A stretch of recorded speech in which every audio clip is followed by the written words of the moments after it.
आज की इस वीडियो में हम एक ऐसे कॉन्टिनेंट के ऊपर बात करने वाले हैं जिसको दुनिया ने आज से सिर्फ 550 साल पहले ही डिस्कवर किया, लेकिन आज ये दुनिया का तीसरा सबसे बड़ा कॉन्टिनेंट है। दुनिया में सबसे ज्यादा बिलियनियर भी इसी कॉन्टिनेंट में रहते हैं और आजकल इस कॉन्टिनेंट की कंट्रीज आधी से भी ज्यादा दुनिया के ऊपर अपना कंट्रोल करती हैं। जी हाँ, हम बात करने वाले हैं अमेरिका के बारे में। वीडियो को स्टार्ट करने से पहले मैं एक छोटी सी गलतफहमी को क्लियर कर दूं कि ज्यादातर लोग समझते हैं कि यूएसए और अमेरिका एक ही कंट्री के दो नाम है, बल्कि हकीकत में ऐसा बिल्कुल भी नहीं है। यूएसए एक मुल्क है और अमेरिका एक कॉन्टिनेंट है। एक भी नहीं बल्कि अमेरिका में दो कॉन्टिनेंट है, एक नॉर्थ अमेरिका और दूसरा साउथ अमेरिका। और यूएसए यानी कि United states of America north America का एक मुल्क है। और आज की इस वीडियो में भी हम सिर्फ और सिर्फ नॉर्थ अमेरिका के ऊपर ही बात करने वाले हैं। बाकी नेक्स्ट वीडियो में हम बात करेंगे साउथ अमेरिका के बारे में। तो चलते हैं और आज की इस वीडियो को हम स्टार्ट करते हैं।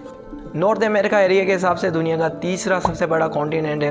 पॉपुलेशन के हिसाब से ये एशिया, अफ्रीका और यूरोप के बाद दुनिया का सबसे बड़ा कॉन्टिनेंट है। इसकी टोटल पॉपुलेशन 600 मिलियन के करीब है, जो कि दुनिया की टोटल पॉपुलेशन का 7.5% बनती है। नॉर्थ अमेरिका में टोटल 23 कंट्रीज हैं, जिनमें यूएस है, कनाडा और मैक्सिको, ये तीन मोस्ट फेमस कंट्रीज हैं। और उसके अलावा यूएसए ना सिर्फ इस कॉन्टिनेंट की बल्कि पूरी दुनिया की सबसे पावरफुल कंट्री है। और उसके अलावा कनाडा एरिया के हिसाब से इस कॉन्टिनेंट की सबसे बड़ी कंट्री और दुनिया की दूसरी सबसे बड़ी कंट्री। और मैक्सिको सिटी इस कॉन्टिनेंट का सबसे बड़ा शहर और हमारी दुनिया का 5वां सबसे बड़ा शहर है। और अगर हम नॉर्थ अमेरिका में लैंग्वेज की बात करें तो यहाँ पे 100 से भी ज्यादा ज़बानें बोली जाती हैं, लेकिन जो सबसे ज्यादा फेमस हैं और पॉपुलर हैं वो इंग्लिश पहले नंबर पे है, स्पेनिश दूसरे नंबर और तीसरे नंबर पे है फ्रेंच। अब शायद आप यहाँ पे कहें कि यार ये तीनों ज़बानें तो यूरोप की हैं, इस कॉन्टिनेंट में आखिर क्या कर रही हैं? इंग्लिश तो इंग्लैंड में बोली जाती है, स्पेनिश तो स्पेन में बोली जाती है और फ्रेंच तो फ्रांस में बोली जाती है। तो ये तीनों ज़बानें इस कॉन्टिनेंट में आखिर कैसे आई? तो अब इस बात को समझने के लिए हमें थोड़ा सा हिस्ट्री के ऊपर बात करनी पड़ेगी और अब हम हिस्ट्री के ऊपर ही बात करने वाले हैं। तो भाई मैंने आपको स्टार्टिंग में ही बताया था कि भाई अमेरिका को दुनिया ने आज से सिर्फ और सिर्फ 550 साल पहले ही डिस्कवर किया है। अब इसको डिस्कवर करने वाले का नाम था कोलंबस, जो कि यूरोप का एक रहने वाला था और इसने अमेरिका को जो है 12 अक्टूबर 1492 AD में इसको डिस्कवर किया था। अब कोलंबस ने अमेरिका को किस तरह डिस्कवर किया, अब इसके पीछे एक काफी बड़ी और एक इंटरेस्टिंग स्टोरी है जिसको मैं मुख्तसर करके आपको बताऊंगा। तो भैया कोलंबस ने अमेरिका को कोई प्लान करके डिस्कवर नहीं किया था, बल्कि अमेरिका तो उससे बिल्कुल एक्सीडेंटली डिस्कवर हो गया था। हकीकत में वो तो इंडिया की तरफ जा रहा था, लेकिन इस बार उसने एक नया रास्ता सिलेक्ट किया था, क्योंकि उस वक्त यूरोप के लोगों को इंडिया तक पहुंचने के लिए पूरे अफ्रीका को क्रॉस करना पड़ता था, जिनमें उन्हें बहुत ही ज्यादा टाइम लगता था। उस वक्त कोलंबस ने एक दावा किया कि उसे इंडिया तक पहुंचने का एक करीबी रास्ता मालूम है और वो उसी रास्ते के जरिए अपने साथियों के साथ इंडिया की तरफ जा रहा था। अब उस वक्त कोलंबस को यकीन था कि वो 12 या 15 दिन के अंदर ही इंडिया तक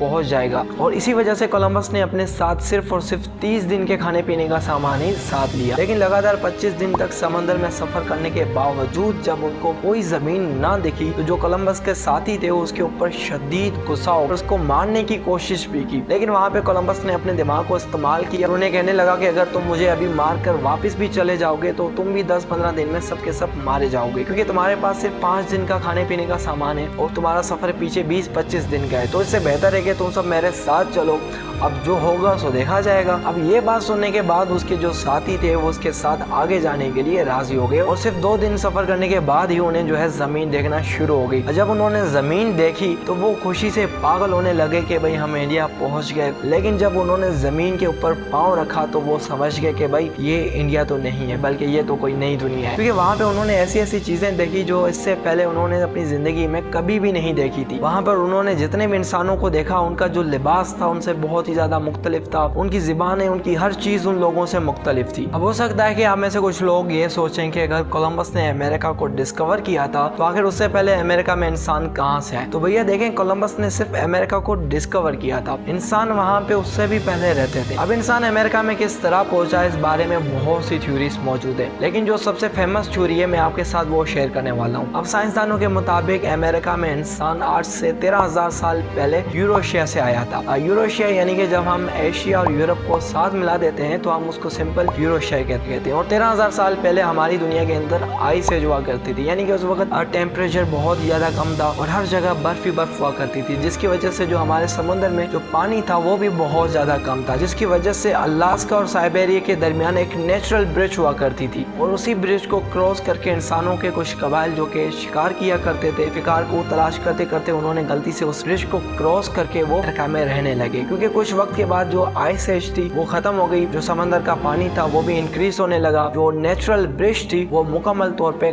गायब हो गई और इसी वजह से अमेरिका और बाकी दुनिया का जो कनेक्शन था वो भी हमेशा के लिए खत्म हो गया। अब जो लोग अमेरिका में चले गए थे वो हमेशा के लिए अमेरिका में रहने लगे। उन्होंने वहाँ पे अपने कबीले बनाए, अपनी रियासतें बना दी, वहाँ पे उन्होंने अपने मंदिर भी बनाए जो कि आज भी अमेरिका में मौजूद है। अब हम कोलंबस वाली स्टोरी के ऊपर वापस आते हैं। अब देखें, जब कोलंबस और उसके साथ ही वापस यूरोप गए तो वहाँ पे उन्होंने सबको बताया कि भाई हमने एक नई दुनिया डिस्कवर की है, यहाँ पे बहुत सारे नेचुरल रिसोर्सेज हैं। देखें, यूरोप में उस वक्त एक ऐसा दौर था जब यूरोप में बहुत सारे एम्पायर्स, रियासतें हुआ करती थी और उनके दरमियान एक ताकत को हासिल करने का एक मुकाबला, एक रेस लगी पड़ी थी। हर किंगडम ये चाहता था कि उसकी रियासत ज्यादा बड़ी हो, उसके पास ज्यादा पावर हो और इसीलिए यूरोप के बादशाह दुनिया के मुख्तलिफ इलाकों के ऊपर कब्जा किया करते थे। और जब उन्हें पता चला कि भाई एक ऐसी जमीन भी है जहाँ पे बहुत ही ज्यादा कमजोर लोग रहते हैं और वहाँ पे नेचुरल रिसोर्सेज बहुत ही ज्यादा है, तो उन्होंने अमेरिका में अपने लोगों को भेजना शुरू कर दिया। अमेरिका के अंदर उन्होंने जो है अपनी कॉलोनीज बनाई। तो देखें, जब यूरोप से अमेरिका की तरफ लोग आए तो अपने साथ वो अपनी ज़बानें भी साथ ले आए, अब जिसकी वजह से जो है अमेरिका में यूरोप की ज़बानें ज़्यादा बोली जाती हैं। तो ये थी आज की हमारी वीडियो। उम्मीद है आपको ये पसंद आई होगी और अगर आप मजीद ऐसी वीडियोस को देखना चाहते हैं तो आप हमारे यूट्यूब चैनल को